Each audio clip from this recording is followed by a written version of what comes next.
Okay, so now we're going to focus on making a rotisserie chicken in about an hour. Now, of course, we know when you see them at the stores and stuff like that, rotisserie chickens tend to take a very long time. But today I'm going to show you a way that you can have a rotisserie chicken at home and you don't have to wait all day. So, what I do first is I wash my chicken off, and I've already done this. This is already prepped. I've washed it off, and I've put it in this bowl. And I actually rubbed it down with olive oil. It's very important. You want to do it with olive oil. Some people do it with butter. You can do it with butter as well, but I don't eat dairy, so I do it with the olive oil. And then we're going to season the chicken. Now, when I say we're going to do this in an hour, that's because we're going to do it in an air fryer. So if you don't have an air fryer, you're going to need to get an air fryer. And I'll show you what an air fryer is. But it's something, but it makes it definitely, it makes it makes everything quicker. And it's easier because you don't need any grease. You just put it in a little air fryer and you go do whatever you're going to do. And when you come back, it's done. So I use onion powder. As you've seen in my other videos, I love to do chicken with onion powder. It really brings out the flavor. Onion powder, garlic powder. These are all powders. These are not seasoned or salt. Now this right here is lemon pepper. So I do the lemon pepper. And then I do chicken seasoning. I just happen to like this chicken seasoning. Some people do Lawler's or seasoned salt, or some people just will use salt and pepper. But these are kind of my little go-to seasonings. So this is what I use. Now I'm gonna flip it over and I'm gonna do the same exact thing. I'm gonna finish rubbing it. I'm gonna rub that other side. Even though I rub this whole thing, I want to just get the little olive oil that's in the bottom. I want to rub it on the bottom, and I'm gonna season it as well. I'm going to do that. I'm filming this myself, so I'm going to come back, and it's going to be already done, and then I'll show you the next step. Okay, now I've seasoned both sides, and what I do is I just rub it all in. I massage it all in. This has already been sitting in here, sitting in there with its, with the, what am I trying to say, with the olive oil. Get all of the wings, all of the crevices. You want to get the inside of the chicken. When you get this chicken, you're going to make sure you reach in there because it's going to be some gizzards in there. The neck, I usually take the neck out. I would usually leave the gizzard in there. Not in there, but in the air fryer. This to cook or in the inside, either way. But so it's all seasoned up nice and good. It'll be very flavorful. You can put a lemon in the inside if you want to. I mean, the thing is it is dependent on what kind of flavor you want. I probably cut up a lemon. I think I am going to cut a lemon in half, and I'm going to stick it in the inside, just so the juices and aroma could soak all through the chicken. Okay, so here's my fry basket to my air fryer. And again, I told you I was going to put a lemon and I was going to stick it inside. So I'm going to just stick this right on up inside of the whole chicken. Put it deep. And again, excuse me, I'm filming myself. So I'm a little wobbly. But this is what you're going to want to do. So you're going to pick up the chicken and you're going to, this is the top of the chicken. This is the breast. The breast is on top. You want to put it in here, breast down.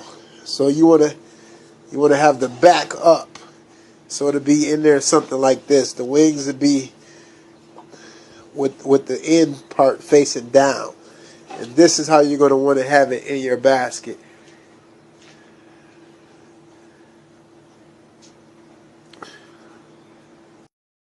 Okay, now for the actual fryer. Now here's the air fryer.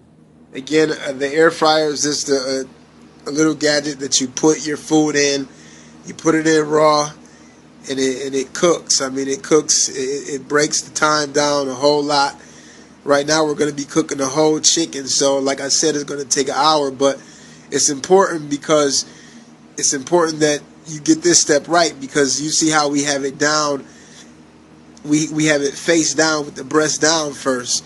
We're only going to cook it for 30 minutes. And then once the 30 minutes is up, what we're going to do is we're going to flip it so the breast is facing up. And we're going to do 30 more. And after that, your chicken is going to be done. It's going to be ready to eat. It's going to be nice and juicy and delicious. But we start here. This thing has different settings. So you see it's set at 170. If I go like this, it'll go show you that you can cook fries. That's for beef. That's for shrimp. That's for like a cake or something like that. This is for chicken. And then this is for a steak. Or I think the first one that I showed must have been for a lamb. But I'm not going to do either one of those. So I'm going to turn this off.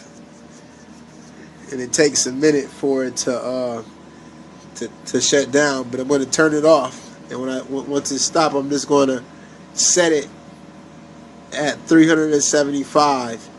And I'm going to do it for 30 minutes, as I said before. Okay, and that just means I'm going to hit that.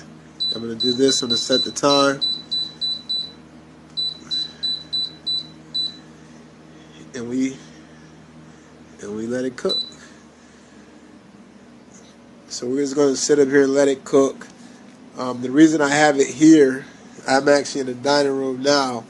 I didn't want to cook it in the kitchen, as far as the side that I was on was poor lighting. And also, I didn't want the fuse to blow because I'm trying to cook something. I'm trying to cook a couple things at the same time. Again, this is a chicken that was in the refrigerator that I don't want to go bad. So I figured I'll go ahead and make this rotisserie chicken that I can eat tomorrow. I can take some to work, and I can have it for dinner as well. All right, we'll see you in a minute. Okay, so this is how it looks after the first 30 minutes. Remember I said that this was the back. All we're going to do is we're going to flip it. We're going to flip it. So now the breast is facing up. All right, you see that? That's how it's looking. Now this is 30 minutes in, and this is halfway done. When I flip it, this is going to allow the top to cook. Again, I got the lemon in the inside. Now, depending on how big the chicken is, you may have to cook it for longer than an hour. You know, maybe 40 minutes on both sides instead of 30. This really depends on if it's a small chicken or a large chicken, but you'll be able to judge, you know, as far as how it looks. And if you cut it, you know, once you cut it, you could definitely see down when you cut that breast how it's looking. What I find is a lot of time, what's usually the toughest part to cook when I'm cooking here is the leg quarters down in the thigh, real deep down in the thigh. So it may need a little bit longer than 30 minutes, but it just really depends on the size of the chicken. All right. All right, folks, here we have it. A rotisserie chicken. Full-blown rotisserie style chicken made in the air fryer in less than, well, I would say an hour. It did about 30 minutes. Actually, an hour and 10 minutes is what I did. But like I said, it depends on how big it is. With the size, this is a very big chicken, so I actually did it for a little bit longer. But I mean, this is as you can see, it's nice and tender, ready to eat, man. This fire is going to be delicious. There you have it. So if you don't have an air fryer, you definitely should invest in one. I mean, you're doing paleo, you watching your carbs. This is the machine for you. And even if you're not, it cooks it cooks just about anything that you want. But this is a full chicken. And I mean, it's pretty much hands-free after you do your seasoning and stuff like that. You just put it in and let it cook. Let's look at that. Look at that. Look at that, man. Ah, it's gonna be good.